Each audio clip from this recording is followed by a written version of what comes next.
glow going on over there?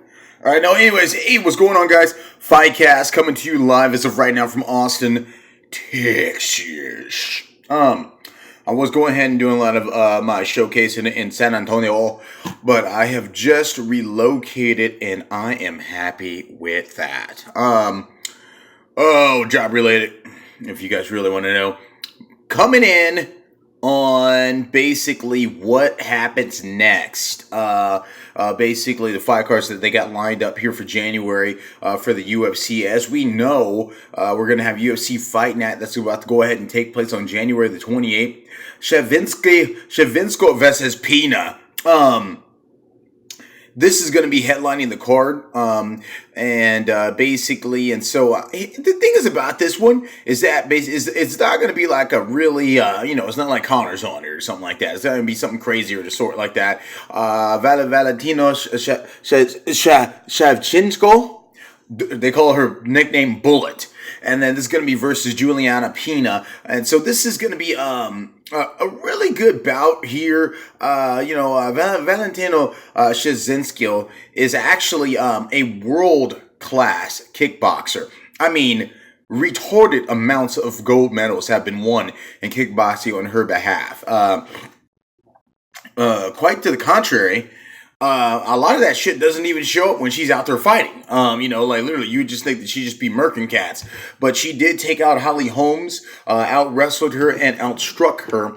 And as we know, Holly Holmes has taken down the former reigning Ronda Rousey. As you could see, that is domino effect for Rousey as of right now. But just looking at Valeshenko, and basically just like her stats, they're pretty redonkulous. If you were to wiki this girl, you would just run into just a random amount of crazy statistical accomplishments for this chick. And it's really kind of like overwhelming. You almost want to be like, how the hell did she even do all of this? Let me summarize some of this here so you guys can go ahead and see this, because this is pretty funny. It's not really like funny. It's more of like, how the fuck? Okay, so in kickboxing alone, all right, in kickboxing, I mean, this chick has like rattled off shit. All right, so check this out. 2014, basically she's won all of these crazy things. Legend of Mulan champion. 2014, IPCC tournament winner. World K1 champion. World kickboxing in Peru. World K1 champion in 2013 in Mexico. 2006, World Muay Thai champion. 2005, World Muay Thai champion. 2004, World kickboxing champion. 2003, World champion, KF1 MMA pro in Seoul, Korea. Then we go, basically, she had a kickboxing record. This is redonkulous. Kickboxing record, 58-2. 58-2. And she's literally, and the thing is about it, that it's like, not like fake, because she's beating all these people from different countries. All right, so like it's just like so unreal. So kickboxing wise, she's a world class kickboxer. Watching her fight and stuff like that, you just don't see a lot of it. You just don't see exactly where they're getting it all from. It just doesn't seem. You would just think that she would just be murking cats and just all kinds of crazy Yair Rodriguez type shit going down, and leg kicks, and people just getting just oblique kicked, and none of that really goes down. Like in the fight with Holly Holmes is very like, she really doesn't have a lot of output whatsoever. Like output is low, really low, and she just picks her spots. I know a lot of people like to do that kind of stuff, but for somebody that has this many accolades in the Muay Thai or the kickboxing world, you would think they go ahead and they come out like a K1 dude. They would come out and just be beating the shit out of people. That does not go down in her repertoire, but that's okay. Basically, she's been winning. And in MMA as of right now, what's her MMA total record? She's hold on. She's 13-2. Okay, and so basically 13-2, that's a pretty epic record as of right there. Let me see the girls that she's actually lost to, mixed martial arts. She lost to Amanda Nunes. That was she bought a unanimous decision. And she lost to Liz Carmouche. Okay, so, but yeah, that's pretty much it. Yeah, basically, Amanda Nunes is, I mean, that was back in 2010, her only other lone loss. But, 12-2, only loss has been to the current champion inside of her weight class, so it's not really that big of a deal as of right there. Juliana Pena has just come off a grand victory against Misha Tate. She retired Misha, and that sucks, but it happened. The Venezuelan Vixen. Yeah, Juliana, she fights tough, man. She's a real tough competitor. I look for her to edge out Valentina Shevchenko just because, like, I just think that she's more of a grueling fighter. She brings a lot to the table. Her victory over Misha Tate, she won inside of like a grueling fashion. She fights more like a guy. She kind of just brings a lot to the table, and she's only getting better and better. And that's what I like about going ahead and watching her strike. A lot of other great fights on this card, by the way. Basically, the main event's not even on one of those where you want to be like, oh my gosh, I have to wait for this one. Like, obviously, co-main. We got Donald Cerrone with Jorge Masvidal. What a great bout that's gonna be. Jorge Masvidal, man. This guy's just they call him game bred for a reason. Jorge Masvidal just rattled off a lot of great victories as of right now. As you know, Jake Ellenberger just felt the pain in his toe when he got his toe jammed inside the cage inside the last bout. But Jake Ellenberger was getting dominated before that. So Jorge, he looked way more crispier on his feet in the Jake Ellenberger bout. He's been looking crispier and crispier every single fight. I mean, this guy used to be fighting with Kimbo, in the backyard and shit. You know what I'm saying? Now, just ridiculous. Just trying to avoid AC units in the backyard and not getting chiggers. Great fighter. Been fighting since then. I mean, he's just a teenager then. He's still very young. He's only like 31 years old. And then Donald Cerrone, as you know, back from WC days, but now he's up at 170s. This is a great kickboxing matchup as of right here. I'll have to go ahead and see exactly how this one goes. I think it's going to be hard for both these guys to be able to find really good spots to strike each other, just because Donald Cerrone is a great fighter. Once he gets against guys that actually have great Muay Thai or great kickboxing, it's hard for him to go ahead and actually find his strikes. And just because Jorge Gamebred doesn't leave a lot of openings anyway. He just doesn't leave you with a lot of openings.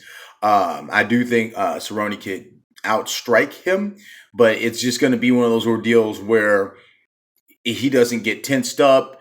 He doesn't go ahead and start to hesitate, and basically that's the only thing that happens with Donald.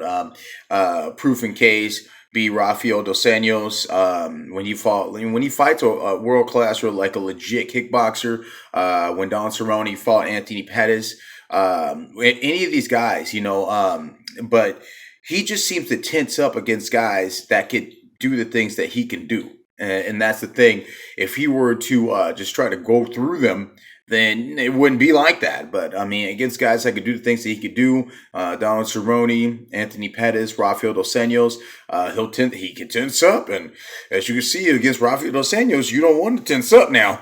Okay, 66 seconds later, you might get knocked out. And so that's the thing. But now at 170s, he looks like a stronger, more aggressive, and just more of a crazier cowboy. And so we're definitely going to see exactly what comes to the plate.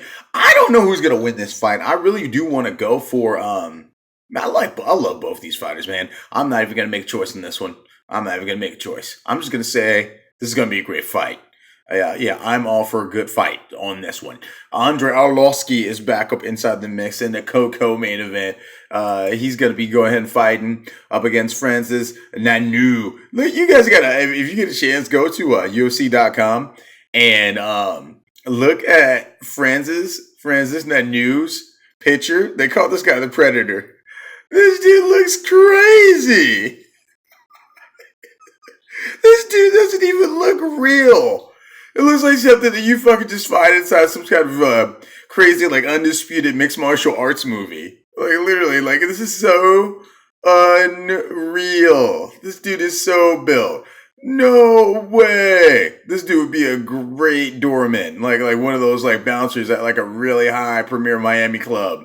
This dude just looks stupidly big, like Yo Romero type shit, like younger Yo. And then so I don't know what's gonna happen with I hope Andre actually wins because gosh. I mean, Francis is 9-1. I'm just saying, gosh, for Andre, just because I mean, it's either he gets knocked out or he's knocking somebody out. That's pretty much how he serves it up nowadays. And so, I mean, I hope that he doesn't get cracked and just go down in a horrible, just filled crazy amount of flames. Alexis Sarris is back on that card, which is good for him. You know, I mean, I thought he fought Rodriguez to one of his best fights. And Alexis Sarris he's got great stand up, man. Against Jason Knight, the kid Jason Knight. Jason Knight's only he's 18-2. Okay, so this is going to be a pretty good fight. Jason Knight's pretty scrappy. And so, yeah, that's going to be a pretty good one. Nate the Great Marquardt is back in business again. This guy is 38-16-2. You know, you got to think about that. That's a lot of fights right there. 38-16-2. Sam Alvey, though, he's fighting Sam Alvey. Sam Alvey's 29-8. Okay, so, you know, you're talking about fighting somebody with, like, you know, about 37 fights, so right there, 38 fights. Yeah, about 37 fights. And then, Nate Marquardt, 38-16-2. Dude just been fighting. But, you know, of course. But I'm glad to see Nate Marquardt's back. We're going to see exactly what happens with this. I think he could definitely go ahead and make a run. Basically, this is going to be at, should be at, not light heavyweight, but middleweight. And so Nate Marquardt, he should look pretty good at middleweight because he at welterweight he was doing really good. I mean, obviously, he has a win over the current champion there, but he just stopped winning, and so so it's just like one of those ordeals. But definitely, last person to finish. He's the only person that's been able to finish Tyrone Woodley, Nate the Great Marquardt, in just a horrific fashion too, just in a rain of elbows. But Rafael Siciliano is going to be fighting again against Aljamain Sterling, the Funk Master Flex right here. Aljamain Sterling is 12-1. Really good fight to watch right here. Rafael Assunção is pretty good at nullifying people's styles.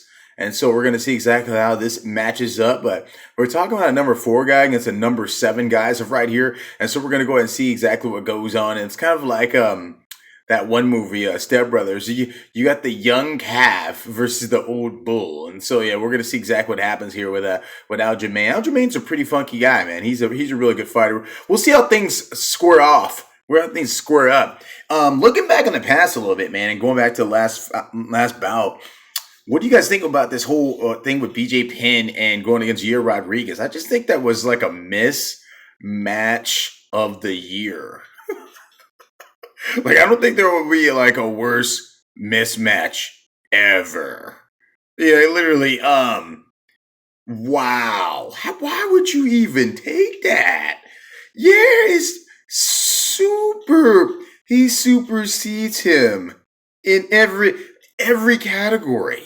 Like, I mean, even ground game, I wouldn't even want him to roll with Yair do something and hurt him. Just because you're just so good at so well rounded, and you just never know what he was going to do. It looks like he's going to hurt you every time that he does a kick. It looks like he's going to literally hurt the guy. Like, it's not going to just be like a knockout. It's going to be like a really legit, like, fatal type shit that's going to happen. It really looks like some type of old Jet Li movie type shit going down, like when Yair fights. I don't want to see poor BJ Penn get hit with a spinning roundhouse and literally not get knocked out because he's like unknockoutable. So just end up getting back up again and being like a zombie in there. And which basically is what happened the whole first round and second round until he finally was able to go ahead and he finally put him out of his misery. But oh my goodness, poor guy.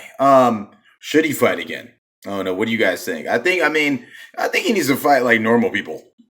Like if BJ fights again, he needs to fight like Dennis Seaver and really normal dudes. Like literally, he doesn't need to fight anybody that has acrobatics and extreme athleticism and 22 years old and just coming into UFC with a hot record. He doesn't need to do any of that. I mean, I just, if the guy wants to fight, let him fight, but don't put him up against anybody like that. Yeah, I mean, of course he's a legend, so let him go out on his own terms. But hey, be a little bit careful about that matchmaking there. But yeah, otherwise than that, guys, so that's going to be a big one that's going to be coming up in the schedule of events. The schedule of events is actually going to be coming up. The Korean Zombie is going to go and be coming back in the town against Dennis Bermudez. I can't wait to see that one. I got Dennis Bermudez all the way, but I can't wait to see that. We're going to see exactly what happens with that. A Korean Zombie had to serve his country. And so, yeah, he's coming back from all of that stuff. And then we got Holly Holmes, who taking off Randami. That's going to be actually coming up from UFC 208. I'm looking really into that one just because, I just want to see what happens with that. That's going to be a pretty good fight, actually. Jermaine Randami is actually, she's underestimated. I think Holly Holmes will take her though. But yeah, we'll see exactly what happens with that. On that same card is going to be Anderson Silva coming back against Brunson. And so, yeah, against Derek Brunson. What? Derek Brunson fighting Anderson Silva. I mean, I'm definitely going to go with Derek Brunson on this one. Derek Brunson's pretty much a monster and a beast. And, oh, man, I hate to see that Anderson Silva's actually still fighting. I really wish that he wouldn't do this. But if he's good at it, you let him do it. You know what I'm saying? He's actually ranked number 7 right now, which is weird. But at the same time, though, these rankings are pretty amazing what they have going on in there. Look at the pound for pound rankings. They're kind of weird. I don't know. I was looking at them, and on the pound for pound rankings, it had Amanda Nunes being ranked higher than hold on, let me look at this again. Amanda Nunes, who was she ranked higher than? Let me look at this. Amanda Nunes was ranked higher than TJ Dillashaw, Max Holloway, and Khabib Nurmagomedov as being like the best pound for pound fighter. Every time I look, now when you talk about you're the best pound for pound, are you saying that Amanda Nunes can beat these people? Like are you saying that or and then they have Joanna ranked 6th. Joanna Drzyzg. Yeah, she's ranked 6th, and it's kind of strange because you're saying that she's a better pound for pound fighter than Amanda Nunes is. And it's like, when I'm thinking pound for pound, I'm thinking this person could just beat everybody. They could just beat everybody. But, of course, you could think about pound for pound being, you could beat everybody in the division, in the whole organization. Or you could think pound for pound being like, this guy is the best pound for pound fighter that we've seen. Because obviously, Demetrius Johnson is not going to beat Luke Rockhold in a fight. Or Demetrius Johnson is not going to beat, Michael Bisping in a fight. It never happened. So you're basically just saying that they are the best pound for pound fighter. Okay? But we're not pitting them up against everyone else and saying this person could beat up everybody. Now, I would make that exception for Conor because that's how his attitude is. And so I would go ahead and pit him up against, I would look at the pound for pound being in that way. Like, okay, this person can beat everybody. Like, I think they should have a ranking system like that. That's how the pound for pound ranking should look. Who can beat everybody? that would be a great pound for pound wrap up. But all right, guys. Oh yeah, Fightcast is going to come back to you live again. Basically, right before these fights are going to be going down because that's going to be UFC Fight Night next, January the 28th. That's going down next week. And so, yeah, stay tuned there. Great fights on that card that we were talking about that with Pena and Shevchenko. Go ahead and headlining. And we also have that great matchup with Gamebred versus the Cowboy. And so we're going to see exactly what goes down, but I'm your host, Darian Terry. Stay tuned for some more Fightcast, guys. I was moving, so I couldn't have it be the way I wanted to. I had to get my place out nice. But yeah, we're going to go ahead and keep this movement going. And stay tuned, guys. Episode I forget. I don't even know what the numbers are. But just stay tuned. Next week we're gonna have another one coming to you. All right. We'll see you later.